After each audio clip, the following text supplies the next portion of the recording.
sua vida, com leveza e visão, trazendo histórias que tocam o coração. Notícias, tendências, gente com atitude, é o programa que conecta com saúde. Boa tarde!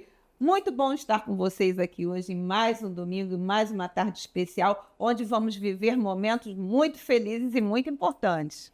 Como sempre, nosso programa recheado de novidades, de informação de qualidade. E para começarmos bem, vamos chamar 5 minutos para o chá.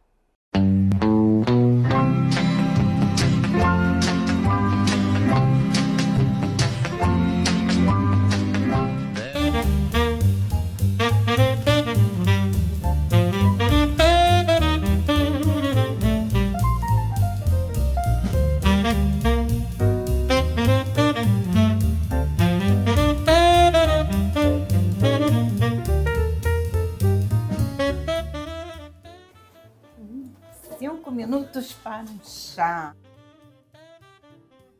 Qual é o nosso chá de hoje? O chá de hoje é o chá Alvorecer.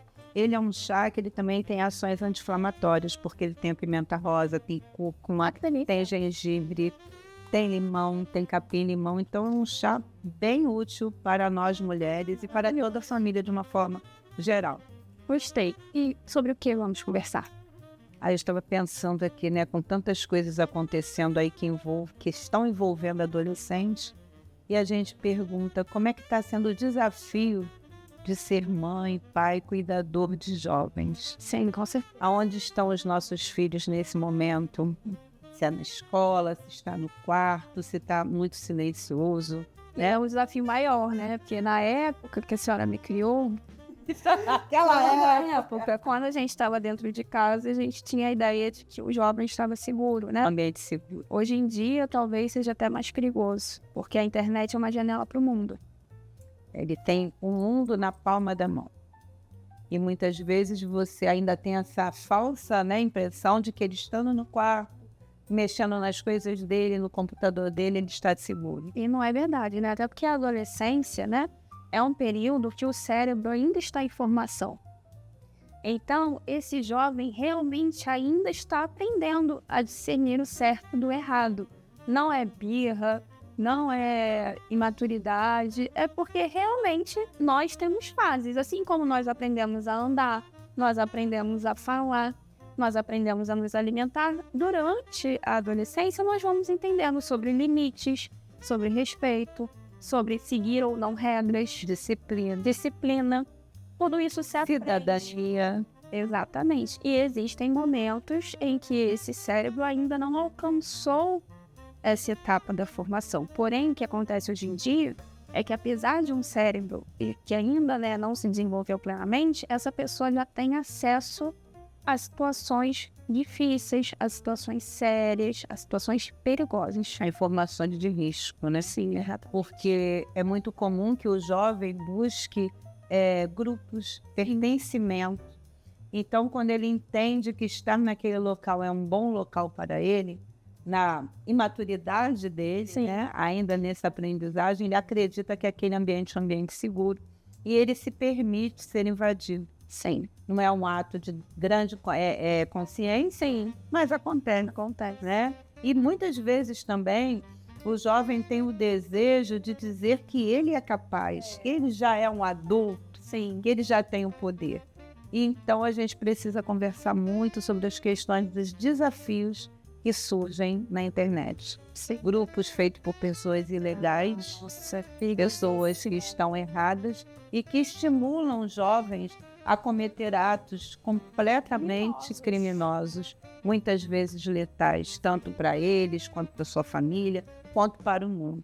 Nós temos diversas notícias, né, de jovens que vão a óbito, morrem, falecem nessa situação de estarem cumprindo desafios.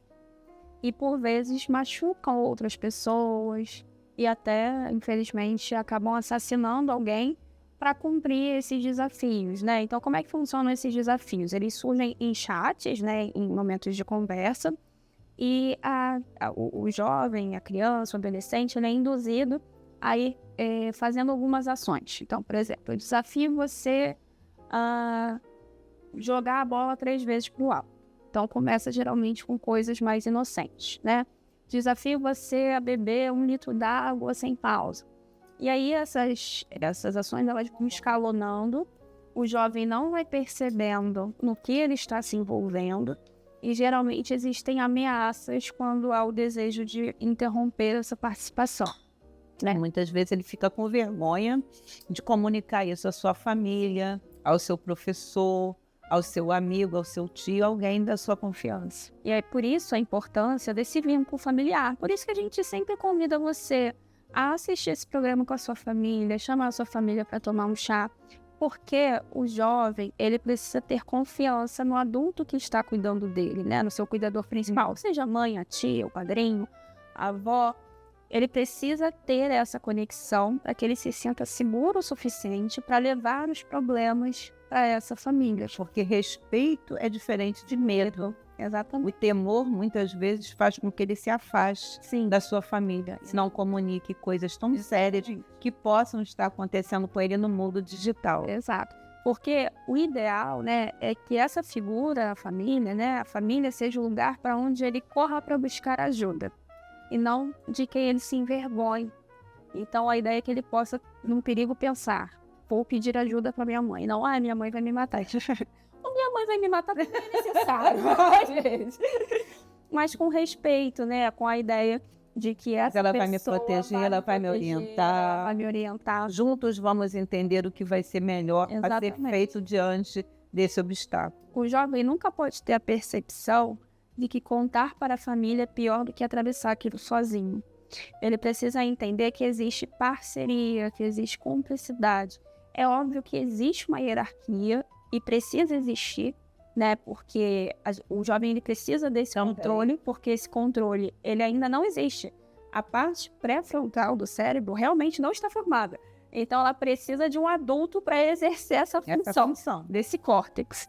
Então, é necessário sim que exista controle, que exija uma certa rigidez, mas é necessário que exista essa abertura para que o jovem se sinta à vontade para comunicar, para pedir socorro, para pedir ajuda, né? E não o contrário, eu vou esconder isso, eu vou fugir disso.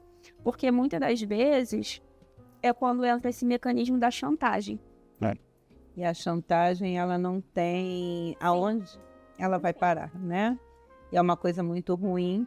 E isso demonstra muitas vezes que esse medo fica tão acentuado que ele prefere cumprir cada vez mais, se tornar, né, refém dessas pessoas que estão exercendo essa chantagem sobre ele, do que conversar com a sua família, trazer isso para a sua família. Então, é muito importante que a gente também perceba modificações do comportamento dos nossos adolescentes, como eles estão, que a gente tire um dia da semana para conversar mais abertamente sobre a adolescência, né? Porque são tantos os pontos que eles precisam ter orientação, serem informados, né? Como é que está tendo toda essa ebulição hormonal que está acontecendo na vida dele. Porque a gente tem uma combinação catastrófica, né? Um cérebro que não está plenamente funcionando nos controles e uma explosão hormonal. E aí é por isso que a gente vê o que está acontecendo, né? Então é muito importante que a gente ouça esse adolescente, respeite suas falas, não diga que tudo que ele está falando é besteira, que ele ainda é muito novo, que ele não sabe nada da vida, porque ele vai buscar essa informação com outras pessoas. Então isso tem que ser em casa. Exatamente. Sobre essa questão de chantagem, minha mãe sempre falou pra gente: se alguém te chantagear, você não acredita, você ainda falar, porque nada do que essa pessoa na rua vai fazer vai ser melhor do que eu tenho a te oferecer, né? Então, assim, mais que eu possa aplicar algum tipo de punição, as consequências de você ceder a uma chantagem são muito maiores, né? Minha mãe sempre orientou isso pra gente. Então, qualquer coisa que ameaçarem você e falarem que vão me matar, igual a gente resolve, não precisa nunca ceder às chantagens, né? Então, assim, é um exemplo, assim, mas é a ideia de que esse canal do vem me buscar, não vá na direção oposta. E é óbvio que, assim, a adolescência é uma fase difícil, é uma fase que precisa existir privacidade, e às vezes a família tem uma dificuldade de entender essa transição daquela criancinha, né? Para esse adolescente que tem suas próprias vontades e seus próprios desejos. né? Então precisa ter porta no quarto? Precisa, gente. Tem que ter, né? Não tem como não ter. Ter seus melhores amigos, tem que ter aquela troca, aquela cumplicidade, né? E a gente precisa respeitar, né? Sim. Todos nós que passamos pela adolescência lembramos nitidamente como foi ser um adolescente. É um exercício que eu sempre proponho aos meus pacientes que estão à frente do cuidado de um adolescente. Lembra como foi da vez? Porque às vezes as pessoas se escandalizam com ações. E aí você, mas como é que foi pra você? Como foi pra você esse momento? E aí a pessoa se recorda, se coloca no lugar desse Porque jovem. cada momento, né, cada época do mundo, ela tem algumas coisas que São podem diferentes, né? trazer estranhamento para quem já passou, né? Para quem está ali na frente e possa achar que aquele tipo de roupa, aquele corte de cabelo, aquele grupo que age de determinada maneira. Mas isso tudo é interessante, que a gente precisa de uma atualização, né? E é por isso que a gente precisa se informar, para não naturalizar aquilo que não deve ser naturalizado e não condenar aquilo que não deve ser condenado. Justamente. Né? Então, a gente só consegue isso se informando, né? E aberto a entender essas mudanças, né? Então, por exemplo, isso que nós estamos conversando aqui sobre os desafios, muitos pais nem sabem que isso existe. Então, isso é uma informação muito rica para quem está à frente desse cuidado, para saber ao que se preocupar, ao que se antenar. A gente sabe que, infelizmente, existem trocas de mensagens com o adolescente sem estar vestido, né? Os famosos nudes. A gente sabe que isso acaba acontecendo. Então, é muito importante orientar sobre os riscos disso, sobre os riscos da exposição. Dessa imagem, atravessar continentes. Circular no mundo. O adolescente, às vezes, não dimensiona isso porque ouviu de um amigo que o amigo fez e quer fazer também. Então, a gente precisa falar sobre não fazer isso, como isso. Isso é algo perigoso, Sim. né? Então, isso é uma exposição de... Cuidado com a imagem dele. Então, o adolescente, ele precisa entender por que não fazer. Porque só você informar, não faça, não é o suficiente. O não pelo não é vazio. Exato. O não pelo não produz efeito. Então, a gente precisa sentar e conversar. Olha, se você compartilha esse tipo de imagem, essa imagem pode parar na mão de qualquer pessoa, pode circular, pode ser vendida. Podem acontecer inúmeras coisas, né? Então, assim, é importante que o adolescente saiba que isso pode acontecer. Verdade, é muito importante. E é também importante que a liberdade da utilização da internet seja dada gradativamente. Os pais, os cuidadores, os avós, quem tiver frente ao cuidado daquele adolescente, ele tem que ter também uma parceria ali na observação do que está sendo visto. Exatamente. Não dá para você soltar o adolescente na internet. Vai ver o que está sendo feito. Quais são os canais que estão sendo assistidos, o que ele está acessando, como ele está acessando, com quem ele está falando, quem é essa pessoa. Ver se por trás dessas mensagens tão inocentes não tem um adulto. Isso é importante. Inclusive um pedófilo. Exatamente. Então, nós precisamos ter esse entendimento, tanto para as crianças, quanto para os pré-adolescentes, quanto até para os adolescentes, né? De uma forma geral, é necessário ter essa disciplina, porque o mundo digital está aí. E outra coisa importante, que às vezes as pessoas acham que só precisam se preocupar com as meninas. Mas os meninos também são de pessoas maldosas, de pessoas desejosas por cometer atos criminosos. Então, esse tipo de orientação, esse tipo de vigilância é independente do gênero do seu adolescente. Pode ser menino, pode ser menina. Tem que olhar, tem que entender para que esse canal, né, de comunicação está servindo. Está sendo para quê? É para falar sobre trabalho na escola? Ótimo. É para combinar um sorvete com a melhor amiga? Tranquilo. Mas quando vai passando disso, as coisas vão perder controle e a gente precisa saber. E muitas vezes eu vejo também essa ausência de cuidado com o tempo de permanência desse jovem na internet. Eu pego muitas adolescentes, né, porque eu também faço ginecologia de adolescentes que às vezes varam madrugadas, né? Então, esse horário já é um horário também para ser melhor vigiado. Com quem está falando. Quem está se falando, quem está... Quando vai poder ficar na madrugada, se é só no final de semana, ou se isso vai virar um hábito. Porque, como você já colocou, ele está numa fase de transformação. Então, existem os hormônios também necessários de serem produzidos durante a noite, no horário do sono. Então, essa qualidade do sono dele precisa ser vista, porque ele não dorme direito, ele vai para a escola sonolento, ele não produz bem. Então, várias questões vão acontecendo, né? Aí às vezes chega para mim a queixa de que está tendo um baixo rendimento escolar. Mas quando você vai ver, não está dormindo. E quem não dorme não aprende, né? E o corpo fica inflamado e as doenças relacionadas às questões inflamatórias surgem mais. As meninas, por exemplo, a endometriose. Então a gente precisa entender, porque muitas vezes não quer nem jantar, não quer comer nada, Só ali no porque computador. está ali direto já o prato ali do lado e ele no computador. Esses hábitos precisam ser combatidos, esclarecidos, inclusive, porque não pode, né? Exatamente. Porque não deve. É claro que não vai se trazer uma proibição plena, mas existe uma disciplina, uma organização, uma negociação do tempo da internet. Então, assim, alguns pontos importantes. Negociar esse horário. Olha, você vai ficar tantas horas por dia na internet, mas isso só vai acontecer se você fizer a lição de casa, se você fizer a sua cama, né? Esse tipo de negociação é importante Saudável. para que o adolescente também entenda que as coisas, elas vêm até nós diante do trabalho, diante das obrigações, né? Do nosso envolvimento enquanto cidadão, né? Um algo, né, de que nada é dado de mão beijada, né? As coisas precisam ser construídas, então é uma construção. Então é importante observar isso. É importante observar se esse adolescente está virando à noite, né, como nós explicamos aqui. É importante observar o conteúdo que está sendo acessado. Você, pai e mãe, pode acessar, né, o cuidador de uma forma geral, você pode acessar o que a gente chama de histórico, né? No computador, a gente tem ali o histórico do que foi acessado, no celular a gente também consegue ver. Muitas pessoas não dominam muito bem a internet, não sabem que isso existe, mas você pode ver tudo que foi pesquisado, os sites que estão sendo acessados, sendo frequentados, mas é óbvio que a gente não está falando de uma invasão.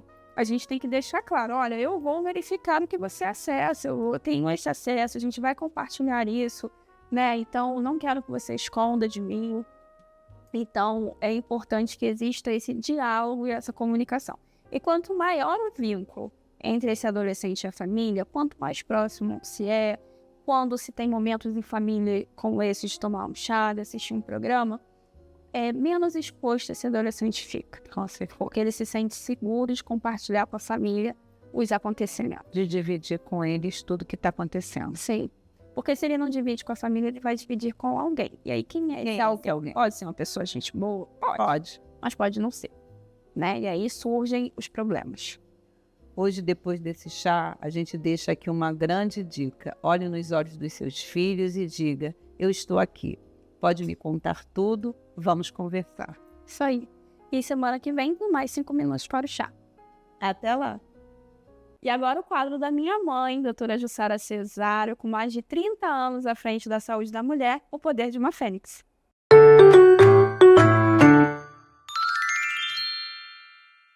E o seu corpo, ele tem te chamado para conversar? E você tem escutado o que ele vem tentando falar para você? Nessa nova temporada de O Poder de uma Fênix, nós vamos ter um bate-papo muito importante com o seu corpo, com o meu corpo, com o nosso corpo. O corpo feminino que muitas vezes grita, esperneia, tenta nos dizer algo e muitas vezes nós não conseguimos ouvir. E aí as consequências são muito severas. Por isso precisamos estar atentas ao que o nosso corpo quer nos dizer. Diariamente ele fala conosco ao despertar, durante o dia, ao anoitecer. É muito importante que tenhamos esse entendimento do exterior e do interior de cada uma de nós. Prestar atenção como estamos dormindo, como estamos nos alimentando, como estamos realizando nossas tarefas, como estamos nos comportando frente aos obstáculos e desafios que enfrentamos diariamente. É muito importante que a mulher comece a pensar que ela não é uma mulher maravilha, ela é uma maravilha de mulher, mas muito longe de termos a possibilidade de darmos conta de tudo. O equilibrar os pratos é uma atividade muito difícil e que requer muita intenção, muito bom senso e muito entendimento da funcionalidade do nosso corpo na etapa de vida que estivermos vivendo. principalmente nas mulheres 40 mais. Então hoje, no nosso quadro O Poder de uma Fênix, vamos falar sobre um tema muito importante, a névoa mental. Gente, cadê meus óculos? Meus óculos estão aí? Vocês viram meus óculos? Quê? E meu corpo tá falando. Meus óculos estão na minha cabeça. Eles aqui. Meu Deus! E vocês? Vocês já se pegaram assim, procurando o celular, chave do carro, os óculos, documentos? Estavam sempre onde vocês os deixaram?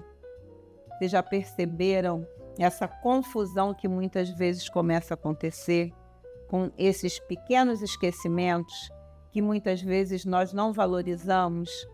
É muito comum que eu receba nos meus consultórios pacientes que me trazem essa queixa. Doutora, eu estou esquecendo de tudo, eu não me lembro de muitas coisas, compromissos que antes eu não esqueci, eu estou precisando anotar, eu preciso andar com a minha agenda em dia, coloco no meu celular muitas funções e muitas vezes, mesmo assim, acabo esquecendo de alguns detalhes, de algumas situações de grande importância, e isso vai acontecendo e começa a incomodar. E é justamente o teu corpo sinalizando uma necessidade de que você, ao invés de viver nessa grande correria somente, passe a olhar um pouco para si. Então é um momento que o nosso corpo está nos chamando para entender o que é prioridade, o que é planejar, o que é nos organizarmos para as nossas tarefas diárias, entendermos o que nós precisamos ter de realizar com maior frequência, com mais responsabilidade, mais intensidade, enfim. Ele começa a dizer para a gente que é hora de aumentarmos o nosso autoconhecimento. E principalmente nas mulheres 40 mais, essa alteração da memória acaba chamando mais atenção, porque durante essa época, nessa fase de vida, que é o início do climatério, ou ele já estabelecido, o que acontece são as flutuações hormonais. Então, muitas vezes, nós já começamos a enfrentar os desafios do que são as acelerações e as desacelerações das produções hormonais. Associados a isso também os nossos distúrbios e desníveis metabólicos. Muitas vezes os nossos órgãos já passam a não ter uma funcionalidade tão exemplar, tão perfeita como ele tinha anteriormente. E o nosso corpo começa a querer nos dar esses sinais e muitas vezes a gente não percebe. E quando isso começa a mexer com a nossa memória, o nome disso é névoa mental. E agora que você já entendeu que esses pequenos esquecimentos, esses lapsos que começam a acontecer, podem estar associados ao excesso de trabalhos, de tarefas, às mudanças hormonais e metabólicas, entre outras causas, é importante que a gente comece a associar os 5 R's do Poder de uma Fênix a essa questão. Resistência. Resistência é entender que você não precisa continuar funcionando no modo automático. É resistir à ideia de que para ser mulher é preciso dar conta de tudo sozinha. O seu corpo está querendo te dizer que não é mais para você continuar vivendo sem se alimentar bem, sem dormir bem, sem buscar um equilíbrio do estresse. Ele está conversando com você. Resiliência. Resiliência é você entender que não é necessário você se culpar. É entender que nessa fase mudanças vão acontecer. Você está passando por mudanças hormonais, emocionais e físicas. Você não está ficando fraca. Para de pensar assim. Você está atravessando uma modificação na sua vida. É uma nova fase, é um novo momento. Renovação.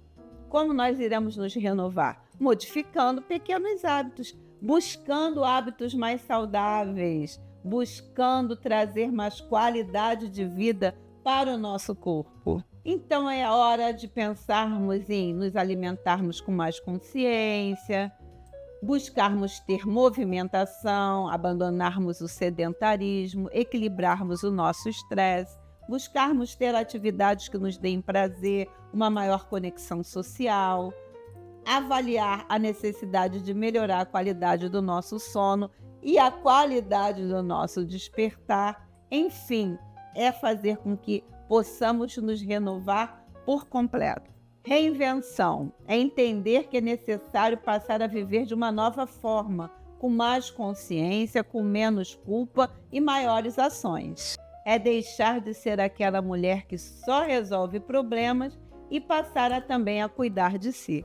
É deixar de ser aquela mulher que só resolve problemas e passar a ser aquela mulher que também se cuida. Ressignificação é parar de chamar isso de problema e começar a entender que é um convite do seu corpo para que você passe a cuidar de si como nunca cuidou antes. E aquele recado do nosso corpo falando: eu só quero que você volte para você, que você se conheça, que você se permita, que você eleve a sua autoestima. É muito importante prestarmos atenção no que o nosso corpo está querendo nos dizer. E talvez a sua memória não esteja falhando, ela somente esteja tentando te salvar.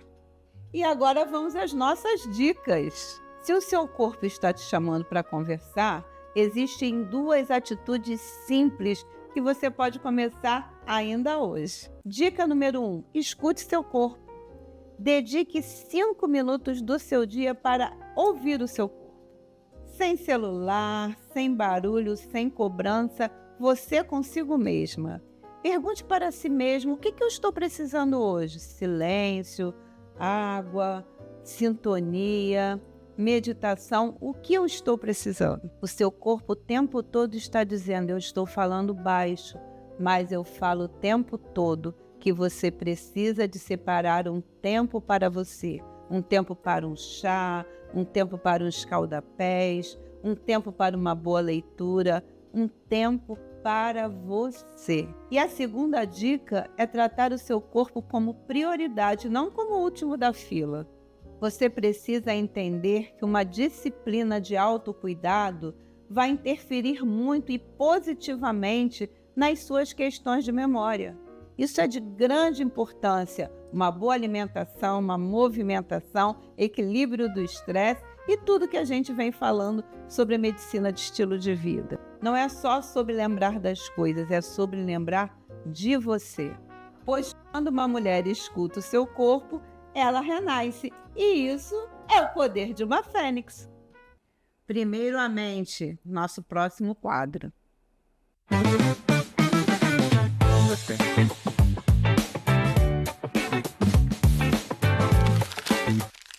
Saúde mental não é sobre pensar positivo.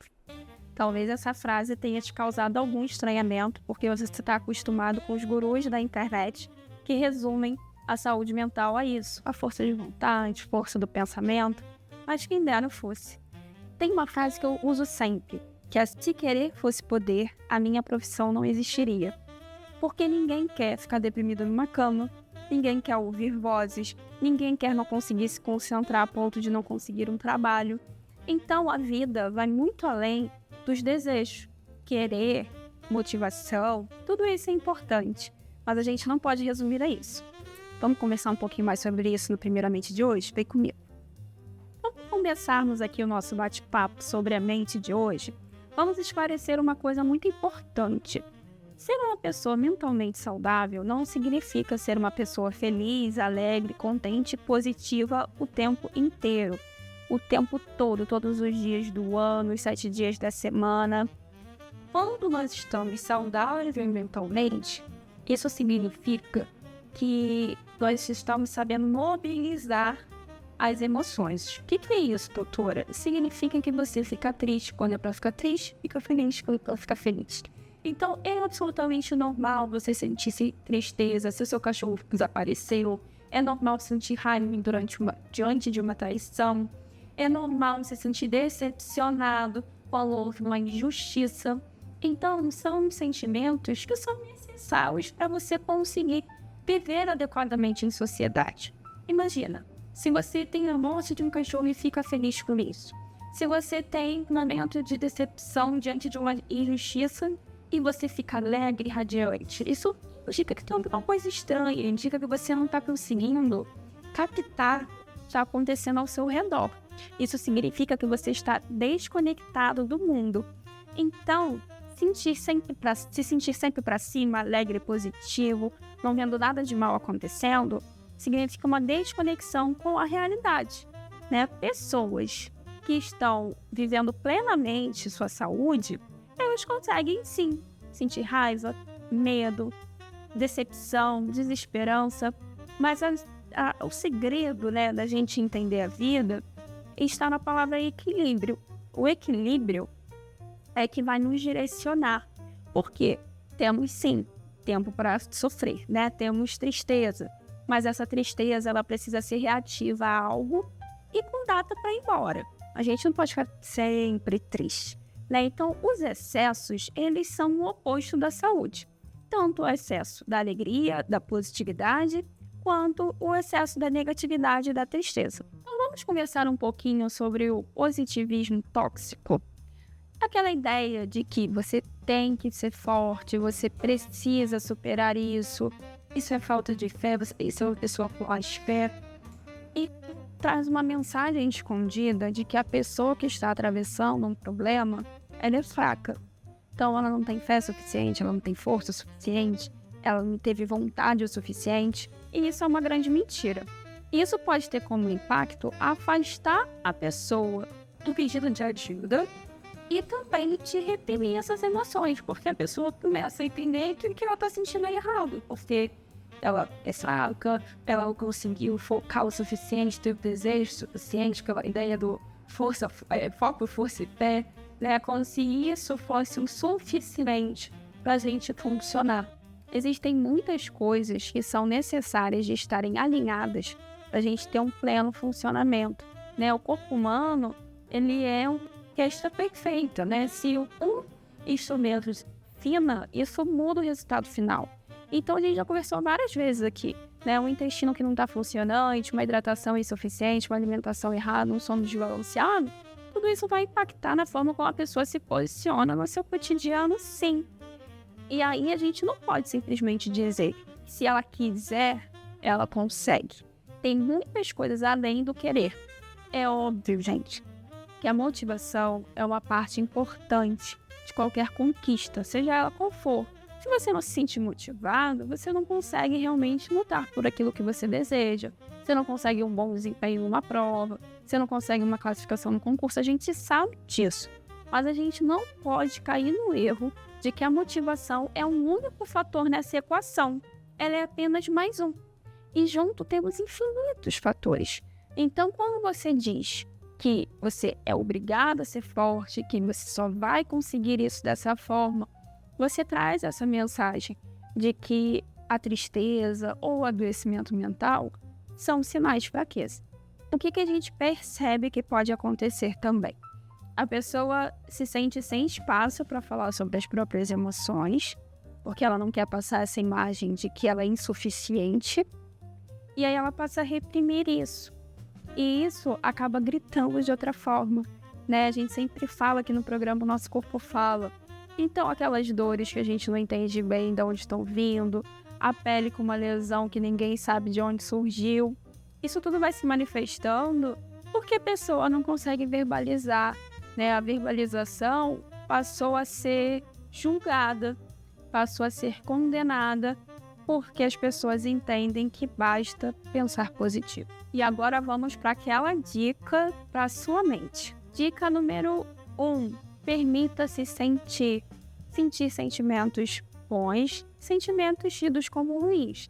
Tristeza, felicidade, alegria, raiva, tudo isso faz parte de um sentir normal e de uma pessoa que tem uma mente funcionando plenamente. Dica número 2, cuidado com as frases prontas. Essas frases não substituem um tratamento adequado com um profissional capacitado para cuidar da mente. Isso é muito importante. Então, essa ideia de que frases clichês, de que basta você repetir uma frase 20 vezes ao dia, que tudo vai dar certo, a gente sabe que não é assim que o nosso corpo e que a nossa mente funciona. Dica número 3. Observe os sinais do seu corpo. O seu corpo se comunica com você. Então, se você está percebendo que tem alguma coisa que não está funcionando muito bem, o intestino que parou de funcionar legal, as unhas começaram a quebrar, qualquer coisa desse estilo, busque ajuda médica. Dica número 4. Organize sua rotina. Quando nós temos uma rotina de horários para despertar, de horários para adormecer, para nos alimentar, é mais fácil perceber quando algo foge do controle. E dica número 5. Busque ajuda profissional. Outra coisa que vocês me escutam falar muito aqui, que uma das minhas grandes motivações da vida é fazer com que os meus pacientes não tenham vergonha de dizer que vão ao psiquiatra, porque nós somos médicos como qualquer outro, né? Então, o psiquiatra é o especialista em mente e tá tudo bem, não é sinônimo de estar maluco, não é sinônimo de fracasso, não há necessidade de ter medo. Então, busque a ajuda de um psiquiatra. Se você desejar fazer terapia, faça com um psicólogo. São profissionais capacitados para acolher esse sofrimento e poder te ajudar. Então, vamos lembrar sempre que saúde mental não é sinônimo de sorrir o tempo inteiro, é ter espaço para as dores e para as alegrias de estar vivo, né? Então, semana que vem nós continuamos esse nosso papo sobre a mente. Agora uma dica especial, dica que acontece.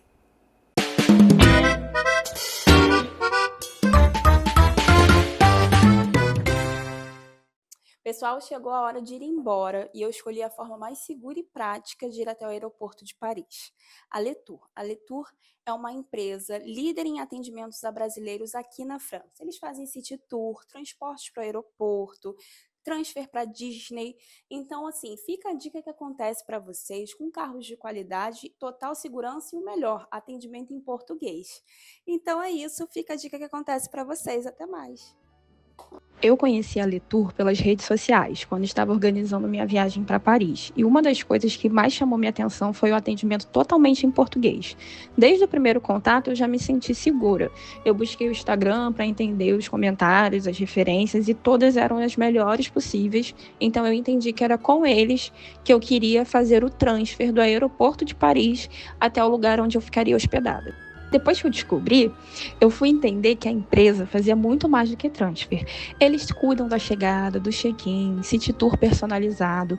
Eles têm guia em português. Gente, isso é puro luxo, encontrar um guia em português na França. Fazem reservas de restaurante, passeios. E sabe o que é mais incrível ainda? Eles têm um plantão de 24 horas para emergências. Então, se você tiver qualquer problema e você estiver, vinculado à empresa, eles te ajudam, eles te socorrem. Então, isso te dá tranquilidade, um suporte de verdade e faz toda a diferença. E todas as vezes que eu precisei me comunicar com eles, eu fui prontamente respondida. Assim, em questão de minutos, eu já tinha a resposta porque eu precisava. E a gente sabe que nem sempre é assim quando a gente contrata uma agência, alguma coisa do tipo, né? Mas com a Letour, eu vivi essa experiência, eu estava em outro país e ter uma agência falando comigo em português, esclarecendo todas as minhas dúvidas, sem sombra de dúvidas, foi um diferencial. E que eu achei super legal, que na chegada do aeroporto, o motorista desceu comigo, me mostrou qual era o elevador, falou qual era o andar que eu teria que apertar para conseguir chegar ao meu terminal. Então, gente, assim, os mínimos detalhes extremamente bem cuidados. E a empresa é especialista no acolhimento de turistas brasileiros e são a única empresa que tem atendimento ativo no fuso horário com uma automação que responde às dúvidas básicas e encaminha para um atendimento eficaz no horário do atendimento. Então, não foi por acaso eu ter tido essa resposta tão imediata de todas as minhas dúvidas, de tudo que eu precisei solicitar. Então, eles têm uma estrutura pensada para isso. Então, é um grande diferencial. Então, fica a dica que acontece de hoje, Letour em Paris. Antes de irmos para o nosso quadro Cultura que Acontece, nós preparamos uma surpresa com muito carinho para o nosso apresentador, Dudu Garcia, que fez aniversário no dia 27 de fevereiro. Nós preparamos uma surpresa para ele. Eu espero, Dudu, que você receba com muita felicidade, que você possa receber o nosso carinho da forma como nós preparamos para você. Então vamos agora ao Acontece e Celebra.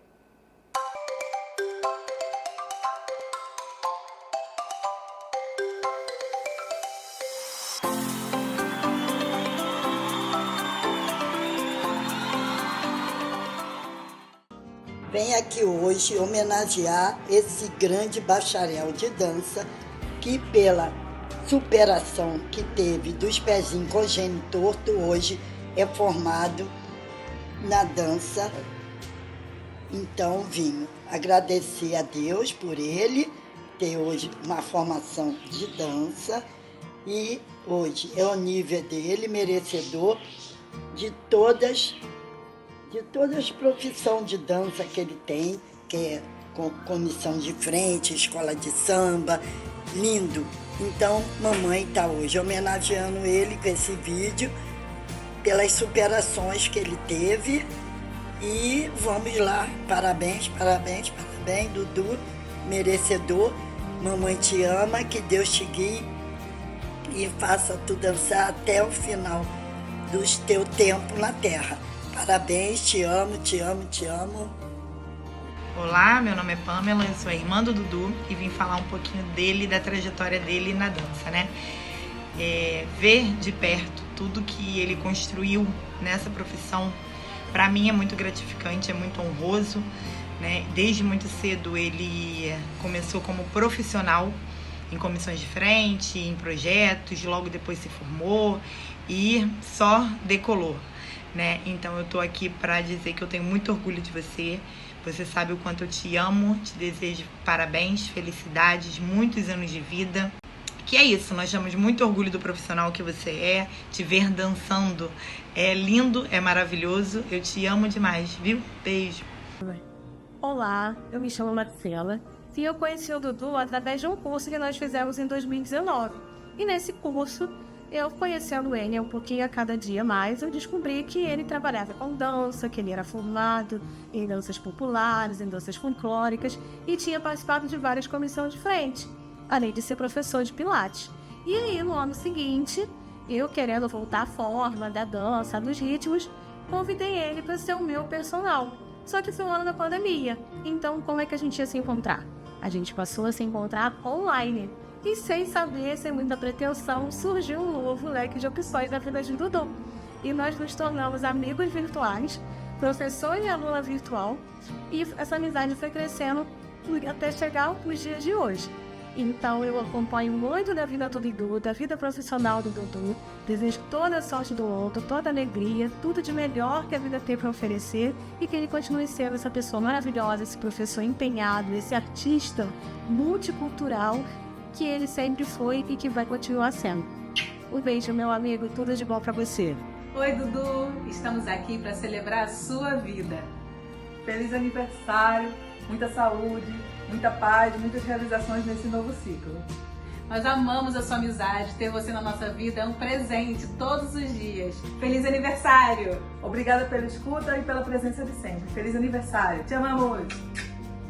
Boa tarde a todos, estou aqui hoje para mandar um recado para o Dudu Garcia. E o que falar, né, do Dudu? Dudu é um educador, um artista popular, uma pessoa que transmite a nossa cultura popular, né? Eu fico pensando em quantos alunos, quantas pessoas foram formadas pelo Dudu.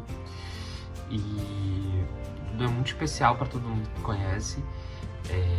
Eu conheço ele há pouco tempo, mas acompanho de perto a trajetória dele, vejo a dedicação dele ao ofício, né, à arte dele. Ele está em muitos palcos, né, no carnaval, ocupando as ruas, nos museus, nas escolas, formando pessoas.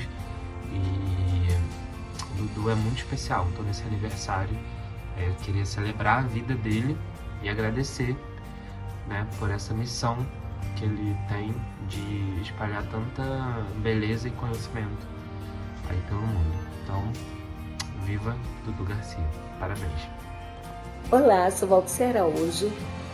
O que falar desta pessoa maravilhosa que é o Dudu? Conheci Dudu durante as aulas virtuais, terças à noite. Ele dava aula de danças brasileiras. Eu comecei a fazer e fiquei encantada, fiquei apaixonada. Colocávamos acessórios, saias, tudo de acordo com a dança, porque cada terça-feira eram danças diferentes. E quando suavizou a pandemia, nós tivemos um encontro presencial na Quinta da Boa Vista. Foi uma emoção conhecê-lo pessoalmente. E até hoje eu acompanho todo o progresso que ele tem feito, todas as conquistas, todas as realizações, e estou sempre presente e aplaudindo cada passo que ele dá. Dudu, você está de parabéns. Torço muito por você. Você é nota 1000. Falar do Dudu é falar sobre uma parte da minha história, porque eu conheci o Dudu aos 11 anos de idade. Ou seja, tem mais tempo na minha vida na presença dele do que sem ele. São 20 anos de parceria.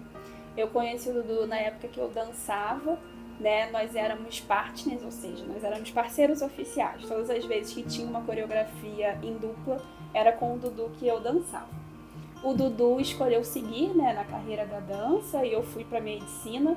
E eu acho uma surpresa muito gostosa da vida a ideia de nós dois podermos trabalhar juntos hoje em dia, né? Pensar que a gente divide esse cuidado em compartilhar conhecimento, eu acho magnífico. Foi uma surpresa muito legal que a vida reservou pra gente, porque a partir do momento que eu parei de dançar, eu jamais imaginaria que nós estaríamos trabalhando juntos novamente. Ter o Dudu aqui no programa é uma grande honra, porque o Dudu ele é um jovem muito inteligente, muito competente, ele tem um conhecimento técnico e uma forma de transmitir as mensagens de uma forma ímpar. E então, quando a gente começou esse projeto que acontece aqui, eu falei, Dudu, eu quero você com a gente. Ele demorou um pouquinho para aceitar, porque ele falou, amiga, não sei, será que eu tenho jeito? Eu falei, cara, você tem todo jeito. E aí, a gente teve esse grande presente, que foi ele ter topado esse desafio e tá aí, né, do jeito que ele tá no nosso programa, brilhando muito.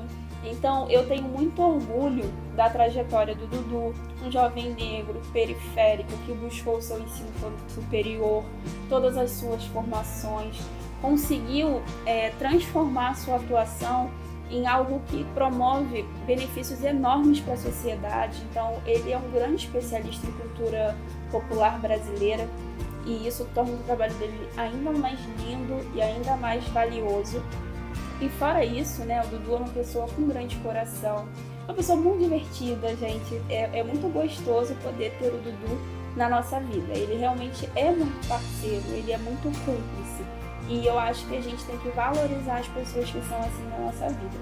Então, Dudu, queria te deixar um beijo, dizer que eu te amo, que eu desejo que o seu aniversário tenha sido maravilhoso e que você goste de tudo que a gente preparou para você. Beijo. É um prazer falar sobre o Dudu, e sempre que eu vejo já um homem falando, expondo o seu conhecimento, eu me emociono, porque eu lembro quando ele era um jovem e que dançava com a minha filha, e eles tinham sonhos, e esses sonhos foram se realizando ao longo do tempo, e é muito satisfatório para mim ver o homem que ele se transformou, com esse conhecimento, com essa expertise tão significativa, e a emoção que ele coloca no trabalho, o amor que ele tem pelo que ele faz, a segurança de fala das informações que ele nos apresenta. Isso tudo me emociona muito. E eu sou muito feliz de ter Dudu aqui conosco. Dudu, um beijo. A tia te ama. Nesse momento super emocionante, a gente vai chamar o quadro dele, do Dudu Garcia, Cultura que Acontece.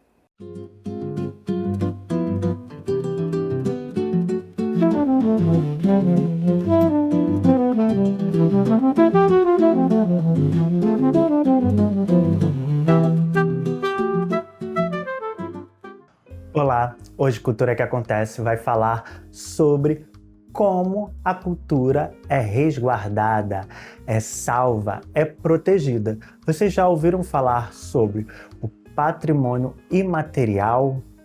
Ele é diferente do patrimônio material. Patrimônio material são os prédios, são as esculturas, são as pinturas, tudo que é palpável. O imaterial não, são as expressões populares, como a gente falou sobre várias ao longo desse nosso programa. Mas é importante a gente saber muitas coisas que o patrimônio imaterial protege. Patrimônio material é tudo aquilo que vai passar de geração em geração sem precisar ser tocado. Não é palpável, mas que está aí dentro da nossa realidade. Por exemplo, uma música, uma dança, uma forma de se fazer um crochê, uma forma de se tramar o capim dourado e muitas outras formas de fazer e acontecer uma expressão popular. Então, o patrimônio material, ele tem categorias. Vamos ver essas categorias quais são?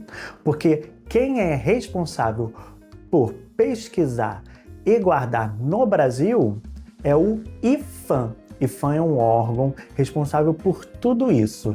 Então, ele vai dividir entre categorias. A primeira categoria que a gente vai falar aqui é do saber. O saber fazer, como o cotidiano de uma comunidade ou de um grupo transforma a natureza em cultura. Então, um modo de se fazer um queijo em Minas, um modo de se fazer um trançado lá de um capim dourado, um modo de se fazer também bebidas. Então, tudo isso é uma das categorias para se tornar um patrimônio imaterial. Uma outra categoria são as celebrações. Celebrações que é como aquele cotidiano daquele grupo, daquela comunidade, daquela cidade festeja e celebra. Então, eles vão celebrar os nascimentos, os batismos, a morte, datas comemorativas. Então, como esses festejos que também é importante a gente falar que tudo isso é passado de geração em geração. Então, os festejos como o Círio de Nazaré também são patrimônios imateriais do Brasil. Nós temos também forma e expressão, que é como o brasileiro se comunica através do seu corpo, do seu movimento, do seu som. Então, a capoeira, o frevo, o maracatu, o samba, tudo isso é como o brasileiro se comunica através da sua cultura, através da sua arte. Então, também faz parte da categoria. E outra categoria, os lugares onde acontece, como feiras. Uma das dúvidas que as pessoas têm é por que proteger esses patrimônios imateriais. Então, a ideia de proteger, salvaguardar, é para que isso não se acabe, para que se tenha políticas voltadas para o incentivo, porque se não é transmitido por gerações, aquilo pode se acabar e se perder, e que é uma pena para a nossa cultura brasileira. Então, é uma ideia se preservar aquilo, incentivar, buscar políticas públicas que façam com que aquilo tenha um incentivo, até um incentivo fiscal, financeiro, para que tenha continuidade e que ao longo de muitas e muitas décadas aquilo se preserve e não se perca. Ou também para que sirva de memória, para que a gente possa ter um acervo, que a gente possa voltar naquilo e muitas das vezes até resgatar, porque está registrado. Aonde, Dudu, eu posso saber disso? Buscar informações sobre o que é um patrimônio imaterial, quais são os patrimônios imateriais. No site do IPHAN você encontra o dossiê, que é uma pesquisa muito grande, que vão passar por essas categorias que eu falei, que apresenta. Então você consegue entrar no site e achar esses patrimônios imateriais. Espero que tenham gostado. Até o próximo encontro. E hoje o Saúde Sem Mito está imperdível. Vem assistir com a gente.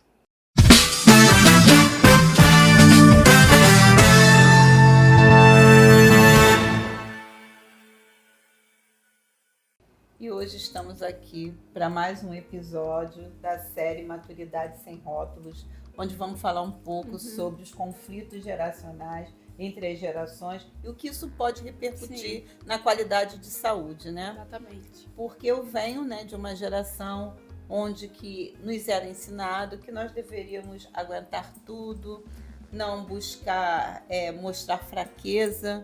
Quando a gente dissesse que estava cansada, isso era um sinônimo de que a gente não estava exercendo a feminilidade de uma forma plena. E hoje a gente se confronta com a sua geração, né? Como é que a sua geração começa a ver tudo isso e como é que esse mito vai sendo desmistificado? É uma geração que já dialoga melhor com os cuidados preventivos em saúde, né? É uma geração que entende que saúde não é apenas tratar a doença. Então a gente tem visto muito esse movimento do bem-estar, né? A gente até tem esse boom dos corredores, das pessoas que querem correr, né? Desses hobbies novos surgindo, essa volta ao analógico como uma busca pela saúde. Então, é uma geração que entende um pouco mais sobre a ideia de que a saúde tem relação com a prevenção, diferente daquela ideia anterior de que primeiro adoece, depois a gente resolve, se resolver. Sim, na minha época de jovem, né, eu nunca me vi sendo levada ao médico com frequência para avaliar se tudo estava bem. Às vezes as quais eu fui ao médico, inclusive como eu me apaixonei pela medicina, que foi quando eu tive uma hepatite A, né, que é uma hepatite que se cura com ou além ou apesar de nós médicos, mas eu achei o máximo, né, eu com meus 7 anos de idade, vendo aquele homem falando ali para minha mãe todas as orientações do que ela deveria fazer comigo. E a partir dali eu me apaixonei pela medicina e eu falei, eu vou ser uma médica. Mas tá não vendo era como comum. Às vezes dá errado, é o melhor que pode acontecer. Talvez se não tivesse adoecido ali, hoje eu estava aqui falando de medicina com a gente, seguindo outra carreira. É verdade. E eu percebia, né, que os cuidados eram mais dentro de casa, com os saberes populares, né? O que a minha família trazia de conhecimento, os chás, né? Os cuidados mais com coisas, com alimentos, com ervas, mas não se tinha esse cuidado. Tanto que a gente observava que muito cedo, muitos jovens perdiam os dentes, né? É verdade. Era aquele hábito de quando a dor chegava de um Já jeito arrancava. Inevitável, fazia-se a extração, né? Não existia esse incentivo, né, Ao ao cuidado. cuidado, né? Porque antigamente se condenava com mais facilidade aquela dentição e se extraía. Por isso que a gente tem pessoas que começaram a usar, né, as próteses, as famosas dentaduras, muito precocemente. Sim. Né? Era comum ir ao dentista e perder lá 4, 5 dentes por vez, né? Então, era uma coisa que era feita naquela época no sentido de curar, né? Nunca de prevenir. Essa ideia curativa, né? E hoje em dia a gente já fala sobre a importância de uma escovação frequente. Que a digestão começa na boca. Que a saúde dos dentes é extremamente importante. Né? Então a gente precisa sim escovar os dentes depois de todas as refeições. Não é frescura, não é cuidado em excesso, é o mínimo, né? Ir periodicamente ao dentista, fazer uma avaliação, porque a saúde bucal está muito longe de ser só o cuidado com o dente, né? Existe toda uma região que precisa ser examinada, entendida, principalmente nas mulheres 40 a mais, porque a gente já está entrando naquela fase de climatério, onde o estrogênio começa a ficar numa concentração menor e vamos ter repercussões, né? Sim, com certeza. Nas questões ósseas, na questão da saúde da gengiva e da própria integridade dos dentes. Então precisa de atenção. Aqui quando nós falamos sobre saúde, nós estamos falando de uma forma global. E a gente entende, a gente tem um conhecimento hoje em dia dos impactos, né, que isso acaba trazendo ao corpo, no modo geral. Quando você começa a entender que você só busca auxílio médico quando você está sentindo alguma coisa, você pode ter deixado de ter chances maiores de uma cura. Exato. Porque se você tem uma consulta periódica, né? Se você comparece, no caso do ginecologista, você vai periodicamente fazer seus exames, fazer uma avaliação plena de como está a sua saúde e aprender a cuidar melhor da sua saúde sem estar doente, isso traz uma diferença muito. Eu acho que a pessoa deve buscar ver o que aquele médico tem para oferecer para ele. Exato. Se ele fala a linguagem dele, né? Porque existem várias formas de exercermos a medicina, né? E devemos respeitar cada um com as suas características, né? E o paciente, ele tem que ver o que ele quer encontrar, o que ele está buscando. Se identificando, né? Porque às vezes a mãe se identifica com o médico, o filho se identifica com o outro e tá tudo bem. Tem uma coisa que o médico fala de um jeito que o outro prefere, tem uma ação, uma abordagem. É isso, gente. Não quer dizer que um esteja errado e o outro esteja certo, né? Então, essas questões geracionais, elas precisam ser entendidas, compreendidas, né? O valor de cada profissional, o que traz uma vivência maior, um que tem uma atualização, está pronto para algum progresso, né, mais à mão. Então, isso é muito importante. Então, eu acho que todos temos valor, né? Valores, né? E eu acho que também a gente precisa desmistificar todas essas falas, né, em relação à saúde. Com certeza. Eu acho que o nosso bate-papo de hoje, foi ótimo, né, trouxe um crescimento muito grande sobre os conflitos geracionais, sobre a importância hoje que a gente tem maior da prevenção, mas sempre lembrando que temos que também ter a parte curativa, né? Sem excessos. Como sempre, a gente chega à conclusão do equilíbrio, né? O equilíbrio é sempre o mais maravilhoso. Mas então, semana que vem tem mais. Né? E chegamos ao final de mais um programa maravilhoso. Foi muito bom estar com vocês nessa tarde de domingo incrível. E como vocês sabem, vocês podem continuar nos acompanhando durante a semana nas nossas redes, mandar dúvidas, sugestões de tema, mandar vídeo para Acontece Convida. Vai ser um prazer ter vocês aqui com a gente, porque tudo que acontece aqui. Até mais! Da tela pra sua vida, com leveza e visão, trazendo histórias que tocam o coração. Notícias, tendência, gente com atitude. É o programa que conecta com saúde.